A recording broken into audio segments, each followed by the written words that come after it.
Hi, I'm Dave Cut, and you're watching another Comic Chat. What's up, guys? Back again today with another great chapter in the story of Hellverine. And this is him taking on none other than the Hell Hulk. Not to get confused with the Infernal Hulk that came out last year in 2025, or even the Devil Hulk, which came out in 2000. And this is actually the origin story of Hell Hulk, so first appearance here. And to give a little backstory of what happened in the first 5 chapters of the Hellverine series on the Lost Highways, we basically went through Akihiro getting dragged to Hell, facing Mephisto, and getting full control of the demon Bagra Ghul and the name Hellverine and calling it for himself. But when he returned to Earth, he was met by Dr. Spivey and the US government's Project Hellfire, who informed him that they needed his help to stop the new threat that appeared, this Hell Hulk. As we can see the Hell Hulk right there, and the return of Dr. Spivey and the Hellfire Project, so that's kind of cool, but we can clearly see that they're still up to no good. So, that makes this Chapter 6, the Hell Hulk. And this story starts out in Washington, D.C., where the Hellfire group is sneaking into the Pentagon through the Arlington National Cemetery, since it's a more fitting entrance. After all, their home base, the Pentangle, was buried, and their Project Hellfire was supposed to be buried. So, Akihiro asks Dr. Spivey, what kind of organization are you guys now? A secret lab, research group? But Dr. Spivey tells him they're basically a shadow agency now, overseen directly by the Department of Defense. They research the science and technology of Hell. Basically just, if it's Hell, they research it. And as they finally reach inside the base, Dr. Spivey gets ready to introduce Akihiro to the team. And Akihiro already knows Lieutenant Townsend and Corporal Doden from his resurrection. But they do have a new member in their team. And his name is Severith. And he's only half human and half demon. Kind of like General Harms was. I mean, even Akihiro had a comment on his ugliness, saying, "You've got some demon in you." He just tells him he's a product of old-fashioned genetics. And that's when Akihiro notices a sweet motorcycle sitting there. And Dr. Spivey explains that she actually had built it for him in a way to greet him back. And as Akihiro questions why, they're interrupted with a call that Severith says could answer all of his questions. And did he want to see something scary? So we see Severith and Akihiro off on the Hell bike. And you can see that Dr. Spivey customized the bike, including Hellfire boosters. And Akihiro says Severith seems a little fragile, so he doesn't even go over 500. Really putting a work to that motorcycle. And they arrive at their destination at a neighborhood outside Atlanta, to a house so fresh you can smell the paint and the sawdust. And when they get off the Hell cycle, Severith actually throws up as Akihiro asks, "Why are we here? What happened here?" Severith tells them, "I can only tell you so much, and I'm hoping that you could fill in the rest." So, Severith tells him what he knows. That when the police arrived, they found all the doors and windows locked. The alarm system was still set.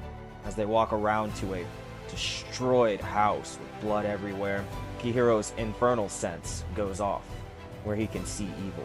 And what he sees are neighbors killing each other and kids killing their dogs, and the neighbors had called the cops because they heard screaming.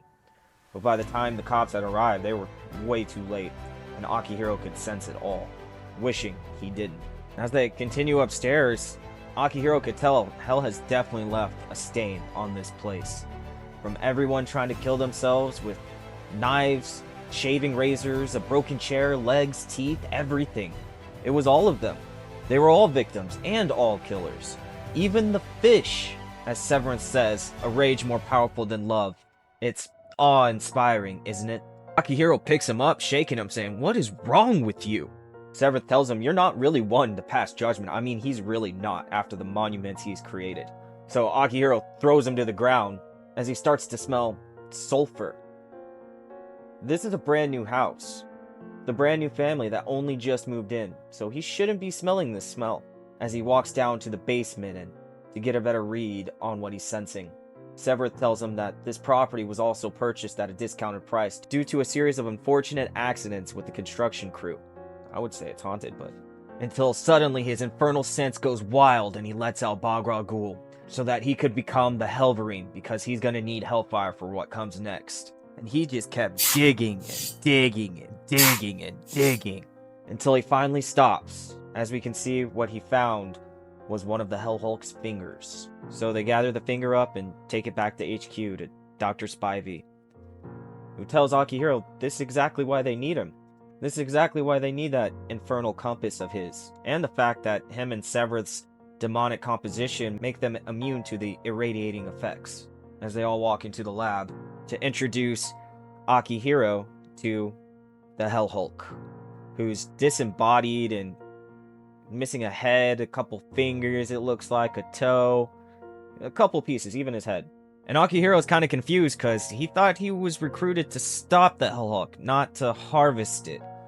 But Severith tells him that he believes the goals are intertwined, and begins to tell him a story about Dr. Spivey's old cat named Archimedes. One day, it had snuck in the lab after Severith, after he had accidentally left the door open. But by the time he realized it, it was a little too late. The poor cat chewed off its own leg and clawed out its own eyes, and it was truly such a pity. As we can see, they're reattaching the Hellhulk finger, and after the finger's fully on, it comes to life and makes a fist. So I don't know if they should be doing this, but Severith reminds them that, could you even imagine the danger that man and mutant might face if they failed to contain or understand this power? I don't know if the risk is worth the reward. And Akihiro must be thinking something's up too, because later he calls a meeting with Dr. Spivey and Severith in the Situation Room, where he wants to know answers. He wants to know exactly what they plan on doing with this thing, because right now he sees it as the equivalent as a dirty bomb, and he definitely doesn't trust Severith around it. So Severith tells Akihiro that they've analyzed the finger that they had unearthed, and the burial of the finger directly precedes the emergence of the Hellverine, so the two were kind of intertwined. And Akihiro questions that, asking, what are you saying? Severith tells him he's not the one that he should be worried about, as Dr. Spivey explains that Bagragul has been using hell magic all along, and that with his help, they might be able to understand the intentions behind the Hellhulk. But they are interrupted by Lieutenant Townsend, who comes in and tells them that they've got trouble outside. So they load up and they're off to a call that they got from a cruise ship who called a mayday, but not because of a storm, because everyone on board had gotten completely mad, the captain had reported. They were killing each other, trying to tear each other piece from piece, limb from limb, and of course, emergency personnel can't do anything because of the storm. But this is no problem for Project Hellfire, because Lieutenant Townsend and Corporal Doden were part of a fire team the government had resurrected with Hellfire tech. They were the field operatives for this mission, while Dr. Spivey and Severith observed from the Pentangle, their HQ. And just as they land on this ship, you can see a bunch of people are starting to already swarm them. And even though these people are trying to destroy Akihiro and Corporal Doden, they're not trying to hurt these people back. But Akihiro started to sense something and changes into the Hellverine. The same kind of something that he felt when he visited that house. As he dives into the ocean, he feels it coming off in waves. And as he dives further and further down to the depths of the ocean, he starts to think about how he's worried about what's been set in motion, and how he needs to stop what's happening before unleashing something even worse, as we see that he found the Hellhulk's head still alive. And that brings us to Chapter 7, The Laboratories of Hell. And up above, we can see that Lieutenant Townsend is starting to hit some trouble flying the ship, because the winds are starting to pick up. And it's not just him that's really struggling. Even Corporal Doden is struggling to keep these people at bay, without killing them, of course. But the lieutenant is still able to open the hatch and drop the containment unit to pick up the Hellhulk head. And this is where it gets interesting, because if they don't complete this extraction in the next couple minutes, then all those people are gonna die, and the lake will run red. But Hellverine really doesn't want to give them the head. I wouldn't either. They're really trying to build a Hellhulk. And even Akihiro starts to feel the power of the Hellhulk, slowly working its way through his blood. And he's starting to run out of time, because people are throwing themselves overboard, and the ones that aren't drowning are going after the Hellbruiser who's flying above. And all this is coming from the Hellhulk. It's creating this perfect storm. It gives off this energy that makes people turn mad. And even though that Hellverine is immune to it. His infernal sense is lighting up like a forest fire, and he doesn't know what he sees in his vision, but it sure scares the hell out of him. But Townsend's really running out of time right now. They're starting to climb up the rope, and he needs to make a decision. He's either gonna cut the line, or he's gonna pull him up, because he's about to go down too. So Hellverine tosses the Hellhulk's head, and it lands right in the containment unit, just in time to save the rest of the passengers. And on his way back, he starts to think, it feels good. After all that time he spent on his own trying to find his own way and who he was, it does feel good to be around others. It feels good to have shared purpose, to get what truly feels like a good second shot at his life, after he's been lost for so long. So, Akihiro sticks with them, and starts hunting down each piece of the Hellhulk. And as he starts to think, something else is missing. Not just the Hellhulk pieces, but the mystery of his story, how they're connected, how Hellhulk is intertwined with Bagra Ghul. We can see that he's already gathered the other toe, the other finger, he's gathered the shoulder, he's got the head already. He's pretty much fully got everything. So, Akihiro goes hunting for answers on his own, to the only place he knows, to the Hellhulk's head, where they were storing it in a separate location, in an alloy mined straight from hell itself. But even through all that, he could still feel the rage from the Hellhulk's head. And they figured out that the body of the Hellhulk gives off a low-level frequency that they're still trying to understand. But the head gives off a far stronger signal, kind of like a power cell. And Dr. Spivey does say the brain is still active. And that's exactly what Akihiro is after. Its mind, as he stares into the eyes of the Hellhulk to see its memories. As we can see it flash back to when it was back in a laboratory still being made. To screams of rage and pain when he was weapon Hellhulk, I guess. From hellfire and sulfur, from mephisto, to scientifical and surgical equipment, a furnace or a reactor, a laboratory, Hell's own laboratory, where Mephisto is there, Hellhulk is there, Bagra Ghul is there, and someone else. And we cut to Project Hellfire having a meeting, where Severith is telling them that the Department of Defense is very interested in their so-called Hellhulk, that they're even using terms like dirty bomb and weapon of mass destruction. All that they would like to do is for Project Hellfire to, and that's when Akihiro just steps in saying, no, you were about to say, attach the head to the body, and the answer is no. And he slams down the Book of Lamentation, and asks Dr. Spivey to pull up a map of all the burial sites. And the Book of Lamentation is a book that he got from Doctor Strange, and it's essentially a demonic codex for hellish ciphers and magic. But it gave him a little bit of answers to what's going on. As we can see, what he found was the pattern for chaos. They already know the demon Bagra Ghul had some role in all of this, but these burial sites were some sort of monument, one built over the whole entire world. As Akihiro starts bleeding from his nose, they ask, is he okay? And he starts bleeding from his ears and all over, and he passes out and falls to the ground. And later, at Arlington National Cemetery, as Akihiro's walking through it, that's when we found out that he had exposed himself to the Hellhulk's head for too long, and the energy coming off of that was no different than a nuclear reactor. So it did take him a few hours to heal, but he is all fine again. And he remembers that his dad, Wolverine, used to drink whiskey to help him forget, so he thinks, why not use the opposite to help him remember all the worst stuff in his life? The coffee helps, and so does the fresh air, as he's interrupted by someone who says, how are you feeling? But it's just Severith, and he's come as a friend and a colleague. They start having a conversation about living life to the fullest because you never know when it's going to be your last. Severith questions Akihiro, is this the reason you don't trust me? Because of this iron weave hood that he wears. Before giving Akihiro his cane and saying, hold this, I'll show you. The truth is, he's ashamed. That he too is a failure, looking for a second chance. As he pulls down his hood, revealing his ugly face, and revealing his ugly face and his devil horns, urging Akihiro to go on and look hard and look deep.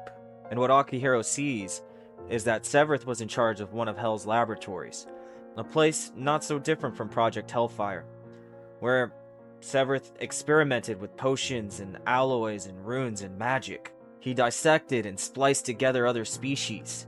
He built weapons and abominations. The Hellhulk was actually supposed to be his greatest creation.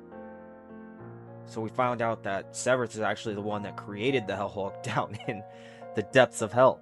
And that's when Severith flips the script on Akihiro, telling him there's much more to the story. But he gave him just enough to torture him for the rest of his life, till his grave. And he knows that he wants to protest, but he knows that Akihiro can't even move, because the cane that he had given him had a paralyzing curse woven into it. So Severith walks away, saying, "It's time for you to sleep, Akihiro. And it's time for the Hellhulk to awaken." So this is Chapter 8, Hell Breaks Loose. So, in Arlington National Cemetery in Washington, D.C., Akihiro is trapped, and a pyramid actually forms around him with "Here lies Dakin" written in Hellfire. And he actually starts to think maybe he belongs here. Maybe he should just give up, and one of these days he'll actually stay buried, as the cane turned into a worm that wraps around engulfing Akihiro. He thinks Severith planted him here, in a grave bearing a name meant to remind him of his worthlessness, the name Dakin, with hell magic and motive he had kept hidden from him until now. And when Severith removed his iron-weaved hood, his mind was revealed to Akihiro. Akihiro's really the only one that knows who Severith really is. He's a traitor to Project Hellfire, and Akihiro's the only one that knows what he wants. He wants for all hell to break loose, as the worm wraps around Akihiro and bites his head.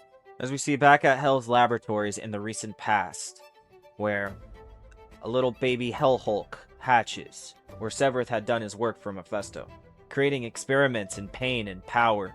His subjects were anywhere from demons to plants to animals to virus and everything in between. And this place had an infernal furnace that was kind of comparable to a Hadron Collider, a dangerous source of supercharged energy. And one of Severith's experiments involved breeding demons who could absorb its force. Fueled and weaponized by Hellfire, we see him putting this kid, this newborn hell baby, into the furnace. And what he created was a success. A terrible, terrible success. As the whole thing blew up, as the Hellhulk was born that day. But maybe born wasn't the right word. More like erupted into this world in an unnatural disaster, as he destroyed the entire laboratory when he was created. We go to Project Hellfire now, where the Hellhulk's head is being taken out of its container by none other than Severith. And he starts attaching the head before he's interrupted by the others of Project Hellfire, who questions what he's doing. But they're too late, and the head's attached, and the Hellhulk is awakened, as Severith just tells him, "You should probably run." And we go back to Akihiro getting eaten by the worm staff, where he tells us the thing about magic is, a spell is only as smart as its author. Whether the hex was woven into Severith's staff, the staff had become a hungry worm in the grave of Akihiro. But it was meant to repress Hellverine, as Akihiro pops his claws and destroys the worm, because if he was one thing, he was a survivor. And if he has learned anything, he's got to be stronger than the demon he carries on his back. I mean, he is more than just a demon. He is a mutant too, the son of Wolverine. And we go back to Hell in the recent past, right after the Hellhulk had it destroyed the laboratory. He starts going on this massive rampage, and it was beautiful, but it was terrible. And it promised to make chaos and carnage and ruin out of everything it encountered, even hell itself. Even the monuments that Baghra Ghul had built in the name of Mephisto meant nothing to the Hellhulk. Mephisto meant nothing to him, as he's just on this war rampage, destroying everything. Rage knows no boundaries, like hierarchies, as Hellhulk finds Mephisto and starts attacking him. If hell is the death that lies beyond Earth, then what is the death that lies beyond hell? Mephisto was about to find out, as Hellhulk crashes through Mephisto's defenses and picks him up and is about to hit him. We see the only thing that Mephisto could do was summon Baghra Ghul back to his side to help. And this was in between the Weapons of Vengeance era and the first Hellverine Resurrection era. As we see back at Arlington National Cemetery, Hellverine is starting to escape and breaking free. We see that Bagua Ghul was actually the one that tore the Hell Hulk to pieces, not to be reassembled quite yet, but to be rebuilt back on Earth. As Severith approaches Mephisto, questioning him, what have you done? And back at Project Hellfire, Hellverine finally shows up, but he's too late. With the thick smell of sulfur and smoke in the air, we see that Doden had been torn in half and Lieutenant Townsend had been impaled, but Dr. Spivey was still alive. She was just trapped, and Hellverine picks up the wall that was trapping her and tosses it to the side before she passes out, pleading with him to stop them. So Akihiro's off on his motorcycle, and even though he's no hero, he can't just stand back and let Hell Hulk run free, because he's been through hell himself, and if he could spare a few others of its torment, maybe he could make up for some of the pain he caused in the world. But, as we see in DC, the problem is, his infernal sense is going haywire. Evil is everywhere. There's a train that pulls up to its station and lets out passengers that just start attacking people. Hellverine rides through, trying to save who he can, following the escape plan of the Hell Hulk, to downtown DC, where people are jumping out of the buildings and the rage is contagious and the whole metro town is a war zone. But he's got to come up with a plan quick, because he can't keep saving everyone. From people in cars crashing into each other, creating massive pileups, and big-ass truckers just plowing through it, to the point where Akihiro doesn't even know where the Hell Hulk is. He has no idea where Severith is going, but he does know Severith is hell-bent on revenge, and every minute they elude him, the rage of the Hell Hulk intensifies, as Severith is just driving around in a truck with the Hell Hulk in the back, just emitting this hate frequency. So that brings us to Chapter 9, Hell-bent. And a whole week goes by where the Hell Hulk and Severith are still on the run, but hundreds of accidents are piling up, and thousands are dying, and everyone seems to be blaming Hellverine, since he's in the heart of it all, trying to find Hell Hulk, since nobody's actually seen the Hell Hulk yet. To the point where the Pentagon starts having questions for Dr. Spivey and Akihiro. And not only that, they're threatening them to shut them down and release who did this to the public. And they want to know more about the escapees that left, Severith and the Hell Hulk. So after their meeting with the Pentagon, they were ordered to stay underground. No more field ops till things get clear. But Akihiro's fine with that. Everybody's kind of fine with it because they need to rebuild the lab. Lieutenant Townsend and Corporal Doden still need to recover, which thankfully they can because they were ripped in half and one was impaled. So just a little more hellfire and they're back to good. And Akihiro is thinking to himself how much he used to be a wanderer, not really caring about anything, but now he finds himself caring about his friends and his comrades.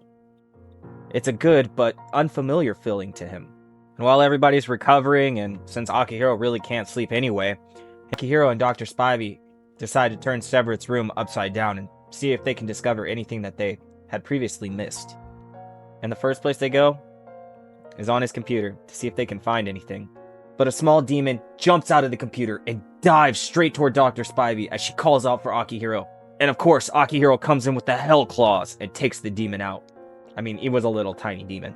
And as that tiny demon burns, Akihiro continues to walk around because he knows there's still something hidden there. And with his infernal senses, he starts to pick up traces of pain and evil as he walks over to the bed. He tells Dr. Spivey that he knows firsthand that the bed is the place where his anxieties and fears find us the most. So Akihiro lays down in Severith's bed and concentrates his infernal sense and picks up the residue of Severith's suffering there.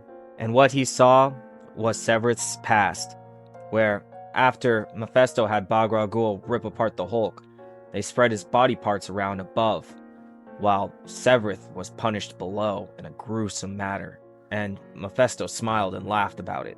And Akihiro starts to understand what Severith is doing. Severith just wants revenge on a father figure who hurt and abandoned him. As Akihiro thinks he can relate to that all too well. He runs over to Dr. Spivey to tell her what he figured out. That Severith is laying another trap. He wants to lure Mephisto into the world of the living where he'll be weaker. Severith wants to kill the King of Hell. So Akihiro decides to go walk and try to figure out what he's going to do at Arlington National Cemetery. And as he's walking, he's actually met by an old friend / love interest, Aurora, who saw him all over social media. She could tell by the claws, even through the flames, that it was him. And she said she's been looking for him all over. Of course, he'd been hiding in a graveyard. As he just tells her, he's been meaning to tell her. He just didn't know how. And she just walks up and says, "How about this?" and slaps him across the face. And then says, "And this," and pulls him in and kisses him. But then backs away and wipes her mouth as she says something's different. He tells her everything's different. He didn't tell her that he was alive because he's not. He's not really. And they sit and talk all night about everything. About her, about him, about Severith, and how he thinks he knows where he's going, to the backbone of hell, a little place in Utah. And when he tells her that he doesn't think he can go because it could put Project Hellfire at jeopardy, they're already in enough trouble with the Pentagon as it is, she tells him that she'll go instead and check it out for him. And Akihiro starts to feel a little bit of hope. As she flies away, he says, "I'll make you breakfast as a thank you." She tells him that in that case, she'll swing by Canada and pick up the real maple syrup. Her powers are superhuman speed, flight, light projection, enhanced strength, that kind of thing. And as soon as she leaves, Akihiro thinks he just made a big mistake. 5 minutes pass, then 10, then an hour, then a dead panic sets in. So he tells no one, and even though he hates to abandon Project Hellfire, he goes rogue. Because if Aurora is in trouble and he's to blame, then he just couldn't live with himself. And he'll eat all the pain in the world, but he can't hurt the few friends he has left. So he burns rubber, or burns Hellfire, and sticks to the back roads through the shadowy country of West Virginia and Tennessee, through the sun-baked lands of Oklahoma and New Mexico. But he's going from Washington, D.C. to Utah, so it's a pretty far drive. Even going 500 miles per hour. I mean, this dude rides like hell. Asphalt burns, and so does he, as he finally makes it to the Red Rock Castles of Utah. I mean, he's in such a hurry, he almost misses it. A border, or some kind of gateway. A gateway made out of bodies. The air has a slight shiver and murmur to it, like a dog growling as it bites. The gate was built with hell magic, and anyone who enters won't be able to exit. And the deeper he rides, the more he starts to realize why he couldn't sense Severith and the Hell Hulk. Because they had bottled themselves up in this pocket dimension of hell, where shadows lurk and hot sulphurous winds blow, where anything inside its boundaries will suffer. And Hellverine can tell that this is another one of Severith's experiments. A stronghold that channels hell's energy to attract demons like him and Mephisto. As Hellverine enters a building, blood on the ground, and body parts on the shelves and heads in jars, because there was a trap he had to walk into. As he walks in and sees Aurora mopping up blood, she says, "I knew you'd come," turning, revealing that she's the one bleeding from her face and her eyes. She says, "My dear darling, I don't mean you, Akihiro." She's talking about Bagra Ghul, and she rips her skin off, revealing herself to be Mephisto. And as Hellverine pops the claws, Mephisto tells him to calm down, calm down. Aurora is still alive, and he shows her a view of what might befall her if Hellverine didn't do what he said. So now Hellverine needed Mephisto, because Mephisto needed Hellverine to stop them. As we see Severith and Hell Hulk made it to a peak in Utah, and he's emitting that rage. And that brings us to Chapter 10, Shadow Blistering. And Hellverine's upset because everyone knows you can't trust a devil. But he doesn't really know what to do because Mephisto has his hands tied. As he tells him it's quite simple, either you help me, or he'll make Aurora a playground for hell's every torment. Showing him what he'll do, having her head catch on fire. As Mephisto says, but really there's no reason they shouldn't work together. Fighting a common enemy, as we see back at Utah, at the Hell's backbone, Hell Hulk's chained up, emitting his rage to everyone. Severith once served Mephisto, and Mephisto punished him for his failures. Now he's just out for revenge, and he's using the Hell Hulk to do it, as the ground starts to rumble. Because the area where the Hell Hulk was emitting his rage was also known as a thin spot for the separation between Earth and Hell. which was always frail, but with the energy pouring off the Hellhulk, it's kind of shattering that boundary. And that means all these other demons are pouring out into our realm. And demons mean death. So Mephisto's plan is to get close enough to part Sevireth and the Hellhulk, kind of like he would do with Balrog Ghul and Akihiro. So later, as all these demons start to gather toward this new being that's emanating this great power, they question, who are you? Who dares defy the Crimson King? Sevireth tells them all he's the one that doesn't hide. He's the one who shares his power. He's the one that's gonna destroy Mephisto whenever he comes out crawling out of his hole. So, the demons agree to follow him, but they're gonna need his power and his protection as promised. So Sevireth makes a pact with the demons and a binding promise. But just as soon as the promise is made, the demon sheds its skin, revealing itself to be Mephisto, as he says he's ready to bring this little coup of Sevireth's to an end. And the rest of the demons that had gathered start thinking about all the terrible things that they're going to do to people and torture them. They start to hear a rumble coming toward them as Hellverine comes blazing in, claws ready, and he starts killing all these demons, thinking about a phenomenon called shadow blistering, where two shadows will stretch out and reach for one another, and how that's a little bit like his situation with Mephisto and him. Darkness reaches out to darkness and finds a terrible union. And in the other fight, Mephisto has the upper hand for now because Sevireth isn't able to hurt him. But Sevireth raises his hand, is able to break free the shackles of the Hellhulk before he's wrapped up himself by the whip of Mephisto. And Mephisto starts taunting Sevireth, saying stuff like, "Does your bones still ache from where I broke them? Does your scarred skin itch and burn where I sliced it? Do your screams still echo in your ears? Things will be much, much, much worse this time."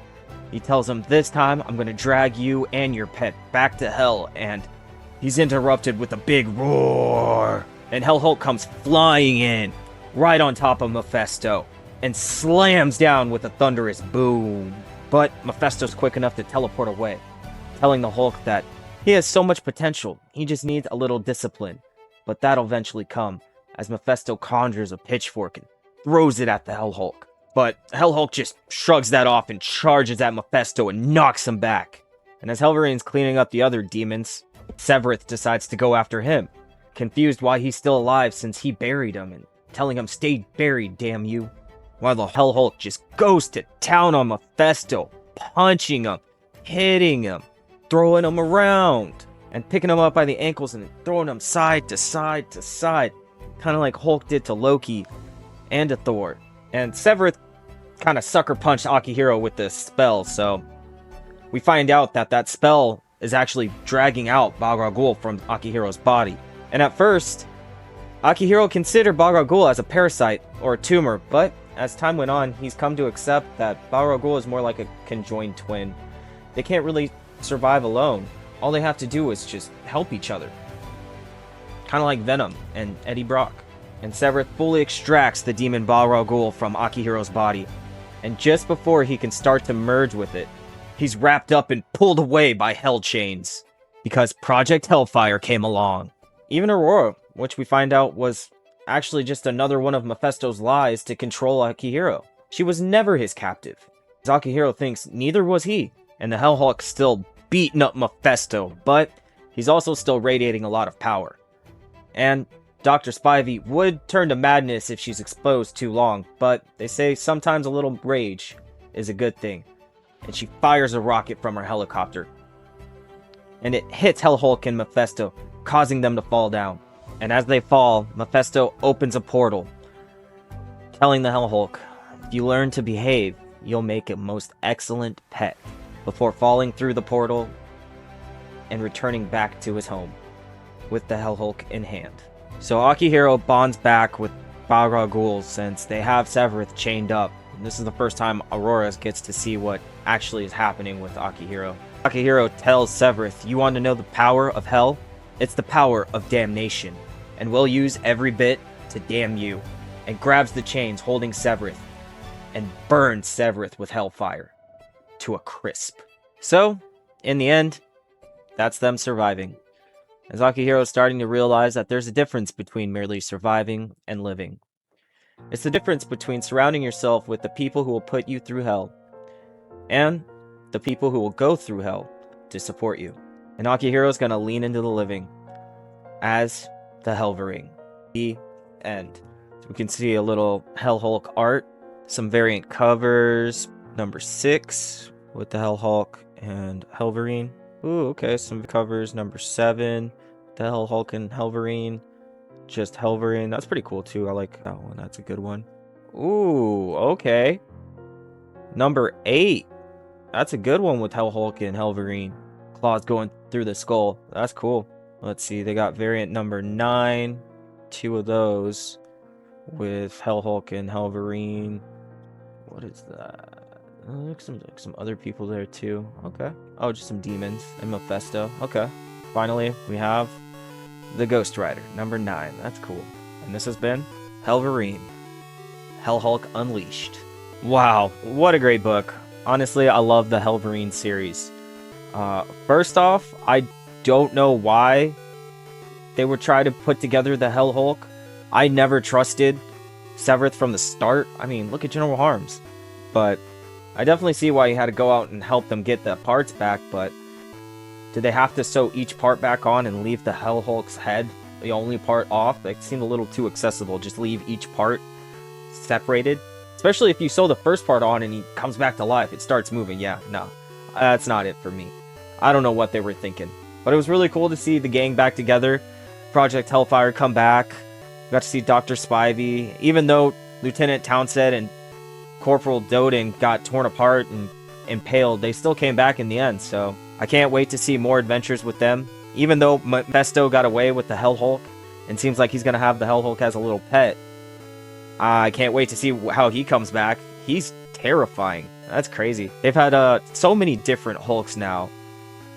Why not add a new one? Because this was the origin story for Hell Hulk. He's different from the Devil Hulk who they had in 2000, or the Infernal Hulk who they just released last year in 2025. So there's a whole another Hulk. They got the Hell Hulk, and honestly, he's pretty badass. So I'm hoping to see more stories from him. I'm hoping to learn a little bit more because I didn't know who Aurora was, past love interest of Dakin or Akihiro. So yeah, the Marvel universe is quite a big universe with such a big timeline and different stories. It's great to connect with other people and see if they can fill in a gap. So if you guys know anything else, let me know. But until next time, guys, thanks for tuning in. Thanks for hanging out. Have a good one.